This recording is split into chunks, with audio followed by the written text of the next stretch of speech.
Es con mucho gusto que recibimos a nuestra querida y admirada Marcia Collazo, la docente de historia, escritora por los caminos de la historia. Buen día y bienvenida, Marcia. Hola, buenos días para todos, para ti, Alejandro. Marcia, deliberadamente no he hecho ningún comentario desde que arrancó la mañana en camino, porque quería esperar tener un interlocutor, tener una interlocutora como vos, para hacer pública mi tristeza, que sé que compartimos, ante la muerte del poeta, publicista, comunicador, Macunaíma. Es una muerte que nos apena mucho a los dos y a tantísimos otros, ¿verdad? Sí, totalmente es desgarrador, y en realidad ya publiqué en Facebook algunas consideraciones porque lo conocí bien a Macu por múltiples motivos. Él fue el que sugirió en su momento el título de mi libro de cuentos A balas habla desgracia. Ah, mira. Fíjate cuántos recuerdos entrañables en común, un ser maravilloso, de una bondad impresionante y de una gran creatividad, un hombre bueno, en una palabra. Sí, es una pérdida que me parece que conforme pasa el tiempo la vamos a ir dimensionando más, ¿no? Totalmente de acuerdo, lo dije también a eso hoy. Dije que Macu es de los que permanecen y creo que es así. Lo siento así. Porque además la muerte le encuentra demasiado joven, solo con 68 años. Sí, una pérdida realmente de esas que nos pegan fuerte. Sí, yo comentaba días pasados que me había causado una enorme tristeza la muerte del colega tuyo en su condición de escritor, Iber Conteris, ¿no? Otro grandísimo escritor al que conocí y traté. Sí, yo tuve el honor también de ser bastante amigo de Iber, y la verdad, el caso de Iber en cuanto a la edad, quiero decir nada más que eso, desde esa solo perspectiva, desde la perspectiva biológica quizás llame menos la atención, pero provoca también un inmenso dolor. Un inmenso dolor, porque además es un talento de nuestras letras, por seguro. Sin duda alguna. Y a mí me ilusiona mucho que conversemos hoy, según lo que me contaste, a propósito del pintor de la patria, ¿no? Ah, sí. Es increíble, pero hablamos del episodio de la fiebre amarilla, de ese magnífico cuadro el otro día. Sí, fue un precioso puntapié inicial que la gente supo agradecer y mandó muchos mensajes porque quedaron encantados con la historia y otro asunto de la historia, la forma de contar la historia, que no es menor, ¿no? Bueno, para eso estamos, Alejandro. Pero esa característica tan tuya de apoderarte del relato, por algo también sos escritora, no solo profe. No solo profe, quiero decir, no en el sentido peyorativo, ¿no? Sino que tu condición de escritora, es decir, la capacidad de a cada historia hacerle una historia. Aquello que alguna vez con Leo Borges hemos conversado acá, que en el idioma inglés encuentra un auxiliar perfecto, porque la history con H es una cosa y las story, ST, son otras, ¿no? Ah, totalmente. Pero vos podés hacer stories de la history, ¿no? Tenés razón, muy acertada la distinción. Y sí, seguramente se combinan las dos cosas, y yo en mis cursos siempre hago eso, ¿verdad? O sea, trato de dar una historia viva. No quiero que nos despidamos sin que me cuentes cuáles son esos cursos y para quiénes están destinados, pero antes me gustaría que nos sigas hablando un poquito más, o que arranques hablando un poco más de Blanes. ¿Cómo no? Justamente, hay un puntapié inicial y hay un enlace que nos viene como en bandeja, porque Blanes nació un 8 de junio, ¿verdad? Por lo tanto, bueno, de alguna forma también, ¿verdad? Es muy interesante volver a él en este día. Pero yo antes quisiera decir unas palabritas, antes de dejar la fiebre amarilla. Quiero decir unas palabritas. Vieron que yo hablé de una pintura y dije cómo el arte se emparenta con la desgracia para sublimarla, para trascenderla. Y hablé de una pintura, pero les quiero hablar de un libro ahora, en 2 pinceladas. Un libro de amor y de fiebre. Qué lindo, ¿verdad? Un libro de amor y de fiebre. ¿Acaso puede haber amor sin fiebre? No puede, ¿verdad? Pero en este caso es una fiebre linda y mala a la vez, porque bueno, es la fiebre del amor, pero es la fiebre amarilla que se lleva a la esposa de un escritor uruguayo que pocos se acordarán de él, que fue Rafael Sienra Fernández, ¿no? Era un escritor y un hombre de negocios, nacido en el departamento de San José. Y fíjense que él escribe pocos años después, un hombre joven, nació en 1857, y a fines del siglo XIX escribe una obra que se llamó Recuerdos de Carola. ¿Quién era Carola? Era su mujer, Carolina, que muere, tanto la esposa como una hija pequeña, mueren ambas de fiebre amarilla en Río de Janeiro, en el año 1892. Y él mismo dice en su momento, cuando envía el libro a la imprenta, ¿por qué escribí este libro? Fue el hallazgo de unas cartas que me había enviado mi esposa desde Río de Janeiro y que ella guardaba en Montevideo.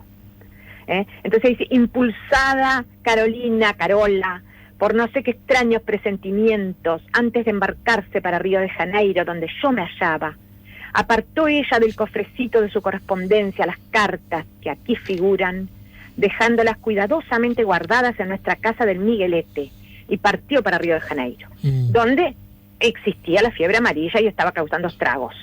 Él le había dicho que no fuera, ella quiso ir igual, dijo, bueno, vamos a estar en un hotel, vamos a estar bien. Lamentablemente hasta allí llegó la peste.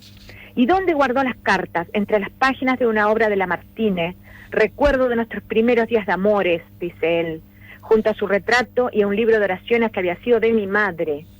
Después de varios años me encuentro impensadamente con estos recuerdos, y temblando, dejando sobre él pedazos de mi alma, me pongo a escribir estas páginas para entregarlas a mis hijas cuando tengan edad de comprenderlas. Y es lo que quería mencionar, como también del dolor puede nacer un libro, ¿verdad? No solo una pintura. Muy hermoso esto que compartiste con nosotros, muy lindo. Con eso más o menos cierro el capítulo entonces de la fiebre amarilla en nuestro país, vinculada a dos testimonios artísticos, y me voy entonces a hablar de Juan Manuel Blanes como ser humano, que nace, como dijimos, el 8 de junio de 1830, fíjate tú. El lunes se va a cumplir un nuevo aniversario de su nacimiento. Exactamente, y nace un mes y poco antes del juramento de nuestra Constitución. Claro, se puede hablar casi como que de vidas paralelas, ¿no? Vidas paralelas, exactamente. El pintor de la patria nace muy poco antes de que se jure formalmente la Carta de la Patria. Y que convengamos una cosa, Marcia, acá le pregunto más a la profe, que Uruguay, que tiene como muy discutida su verdadera constitución como Estado, su verdadera fecha de independencia, sí, su verdadera fecha de nacimiento, tiene muchas instancias y muchos mojones, pero el que es indiscutible es el 18 de julio del 30, ¿no? Bueno, sí, ese es indiscutible como documento de nacimiento oficial de un Estado, ¿verdad? Ahora habría que ver, en todo caso habría que ver si el nacimiento de un Estado en forma oficial se emparenta o equivale al nacimiento de una patria y de una identidad. Ahí tendríamos mucho para trabajar. Mucho para trabajar, pero justamente en la dirección que vos decís, lo otro es todo discutible, forma parte de una discusión que incluye una alta dosis de la subjetividad. Ahora, que en 1830, el 18 de julio, se juró un librito, eso no tiene discusión. No, eso no tiene la menor duda. Es uno de esos documentos que los historiadores toman como fuentes fidedignas de algún acontecimiento, ¿verdad? A eso me refiero. Exacto. Bueno, y entonces Blanes nace un poquito antes que ese año tan importante para la República. Sí, claro, el 8 de junio nada menos, y nace en una modesta casa de la calle Cerrito, en plena Ciudad Vieja. Él era de un hogar humilde, ¿verdad? Era de una familia de 6 hermanos. Su padre incluso llegó a trabajar como repartidor de pan. Y durante la Guerra Grande, la madre se separa del padre, no se sabe bien por qué motivo. La madre seguramente, embanderada con los blancos de Oribe, durante la Guerra Grande se parte el país en dos gobiernos, el gobierno de la defensa y el gobierno de Montevideo, el gobierno de la defensa, y el gobierno del Cerrito con Manuel Oribe. Entonces se va Blanes, siendo un muchacho de 21 años, se va a vivir a la Villa de la Restauración, así llamada, la que funda Manuel Oribe en esa zona entre Cerrito y lo que hoy es La Unión.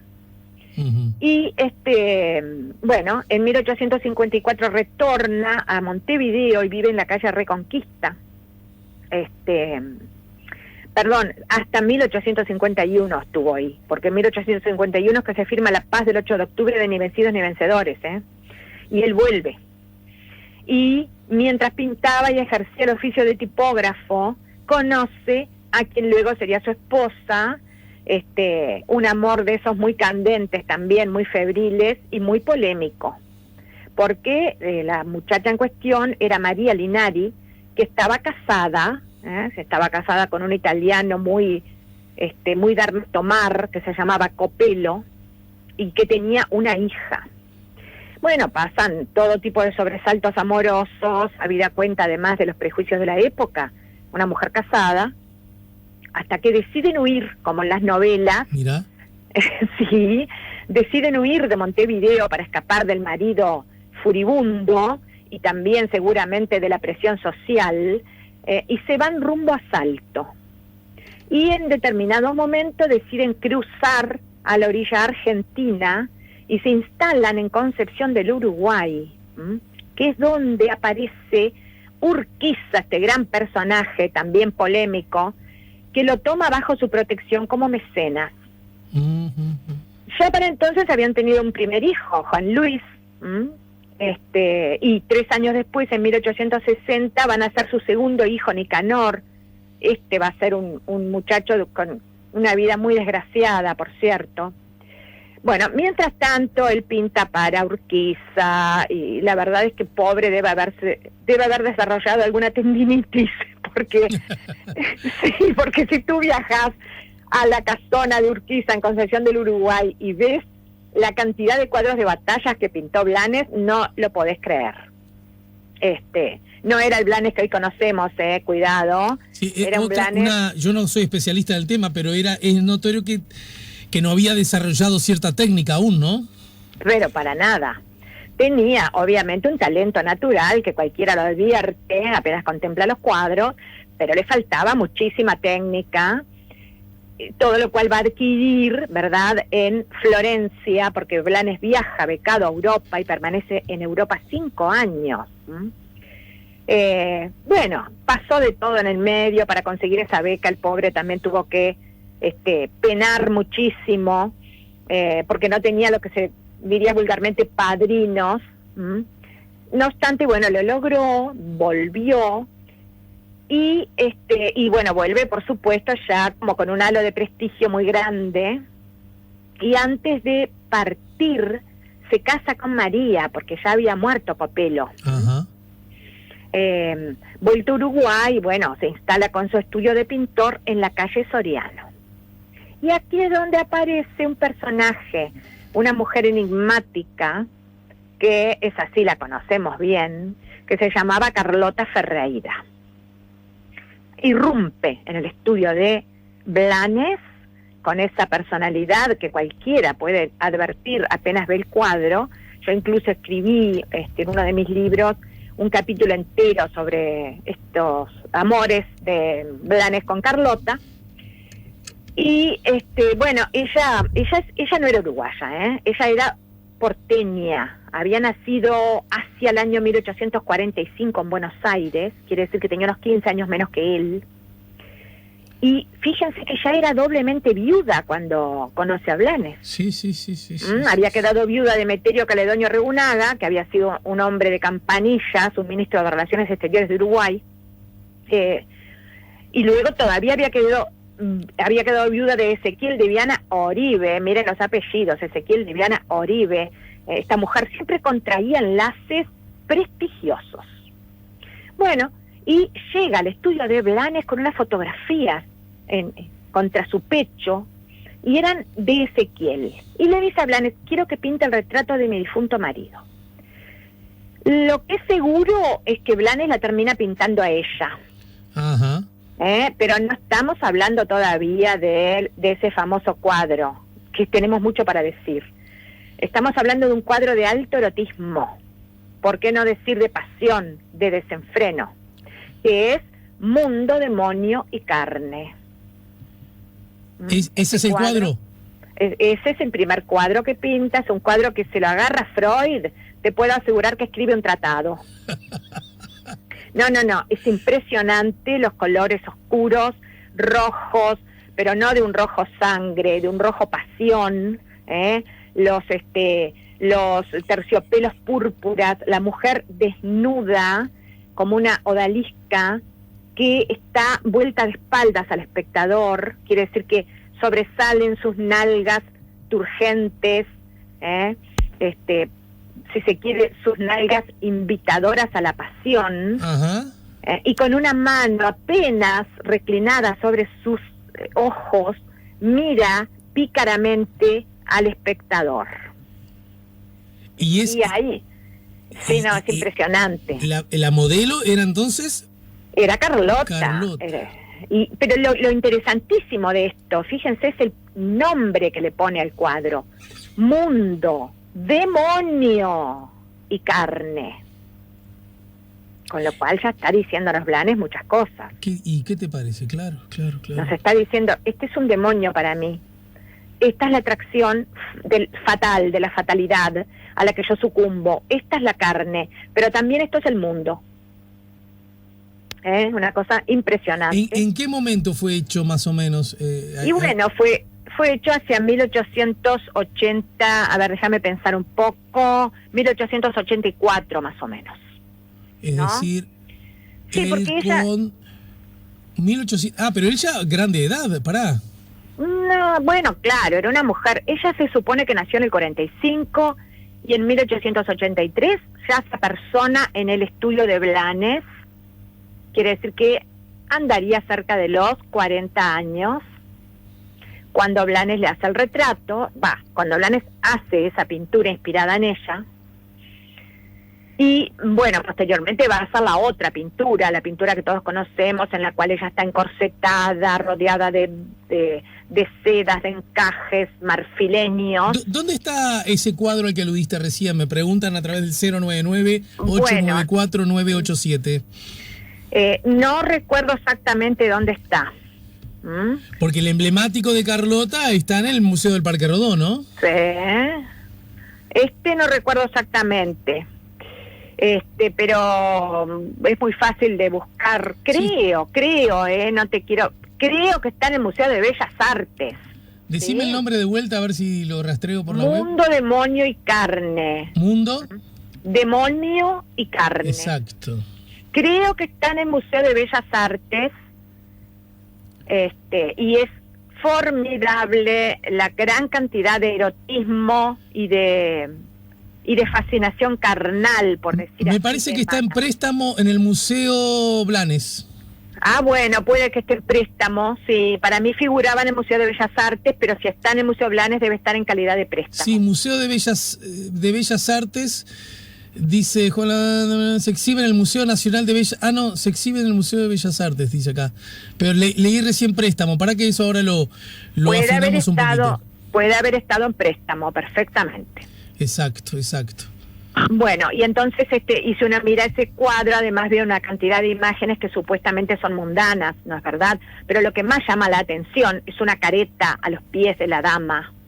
Una careta, como mostrando por lo menos dos caras. Una cara que ha abandonado para pasar, digamos, a exhibir plenamente su desnudez. Y la otra cara, la real, la de ella, está veladamente cubierta por una mano. Claro. Bueno, impresionante realmente. Y bueno, y después va a aparecer, por supuesto, en el otro famoso retrato de Carlota, que todos conocemos también, en el cual yo quiero llamar la atención sobre el rostro de Carlota, porque muchas veces decimos, esta es Carlota Ferreira. Sí es, pero primero, es un cuadro posterior, él lo pinta en 1886, 3 años después de haberla conocido, y quiero recalcar, es Carlota, pero es Carlota vista por Blanes, no hay que olvidarse de eso, no es una fotografía. Bien. Muy importante, es Carlota bajo la mirada de Blanes, una mirada que no fue del todo benevolente, cuidado. Ajá.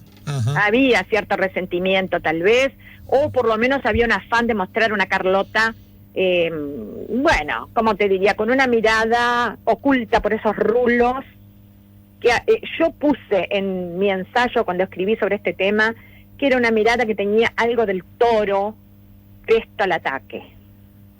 Sí. Entonces, bueno. Y cuando entra Carlota en la vida de él, ahí se parten las aguas. Y ahí sobre eso, si querés, si andás con ganas, me gustaría que conversáramos más adelante. Pero ¿cómo no? Para terminar por hoy, la modelo en Demonio, Mundo y Carne, ¿es Carlota entonces? Y se supone que es Carlota. Ahí sí. está. Porque uno ve, más allá que la cara está cubierta por la propia mano de la modelo, ¿no? Uno podría suponer que no se trata de la misma Carlota, ¿no? Es decir, está un poquito más, ¿cómo decirlo? Está un poquito más agraciada, ya que hablamos de Blanes. Ajá. Está un poco más agraciada en Demonio, Mundo y Carne, ¿no? Bueno, claro, no sabemos porque no, en ningún momento él nos dice que esa sea Carlota Ferreira, ni mucho menos. Sí, entendidísimo. Pero imagínate, claro, imagínate que, bueno, si nosotros unimos ciertas interpretaciones, por ejemplo, que fue pintado esto tiempo después de haberla conocido a Carlota, que irrumpe en su vida como una exhalación, no solo en la vida de él, en la vida de todos cuantos toca. Yo si quieren otro día puedo hablar perfectamente sobre Carlota. Bien. Un poquito más. Pero quiero decir que ya el clima del hogar de Blanes era un clima de opresión. Uh-huh. Blanes era un alma tempestuosa. Bueno, su casamiento con María inclusive. Pero cuando entra esta mujer, todo lo trastoca. Nicanor se enamora de ella. Bueno, ¿verdad? ahí está otro asunto, ¿no? El hijo se enamora de la misma mujer de quien está enamorado su padre. Sí, y no solo se enamora, sino que Carlota le corresponde y huyen. Déjela ahí. Ninguna novela, ni brasileña, ni venezolana, ni turca, ha llegado nunca tanto. Bueno, lo dejamos por acá. Pero pará. No quiero que te vayas sin que me cuentes primero en qué están tus cursos de Historia Nacional, que me imagino que, bueno, los estás llevando a cabo en plataforma digital. Contanos algo al respecto. Bueno, sí. Yo en este momento quiero recomendar especialmente un curso que estoy dando, porque justamente es Historia Nacional, y lo estamos comenzando apenas, o sea que todavía estamos en Montevideo Colonial, es un buen momento de sumarse.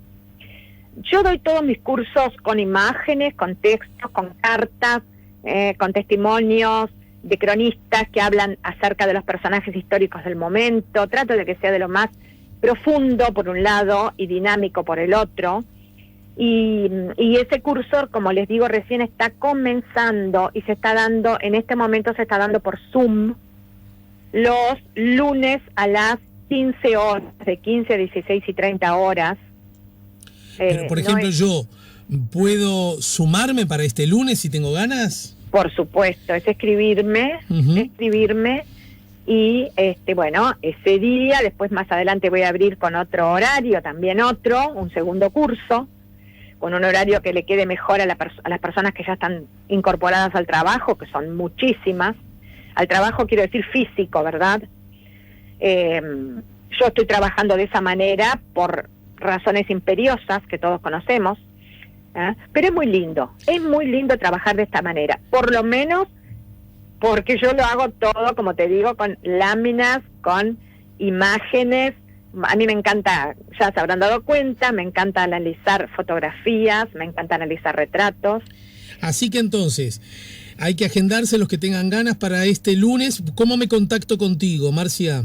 A mi correo collazomarcia@gmail.com. Repita, espere. Repita porque la gente necesita tomarse su tiempo para anotar.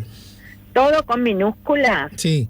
Collazo con doble L y una Z. Sí.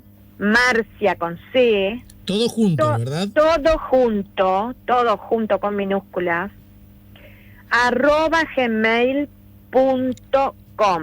O sea que es tu nombre y apellido, pero en orden inverso. Apellido, nombre, pegadito, sin puntos, ni guiones, ni nada. Les recuerdo que Collazo es con L, doble L, y es con Z, pero una sola. Y Marcia, estoy seguro que cada tanto te lo escriben con alguna Z ahí, ¿no? Marcia es con C, marcia, @gmail.com. Yo te mando un correo, el oyente te manda un correo y dice: hola Marcia, me gustaría participar de tus cursos, y tú les das allí las condiciones, las coordenadas, etcétera. Etcétera, les doy toda la información y les digo que es un lindo momento por varios motivos para sumarse, pero sobre todo porque recién estamos comenzando. Fíjate que no hemos abordado todavía la revolución artiguista. Bien. La idea es que se trata de un curso de historia nacional, ¿no es cierto? Sí, este es un curso de historia nacional. Bueno, mi querida Marcia, muchas gracias, amiga, y te deseo un fin de semana hermoso. Lo mismo para ti, Alejandro, y bueno, vamos adelante, ¿verdad? Pues yo siempre digo, la vida puede más. Nos ayudó a poner la mañana en camino, por los caminos de la historia, la profesora, docente, investigadora, narradora, poeta y también abogada, Marcia Collazo. Ya volvemos con La Mañana en Camino.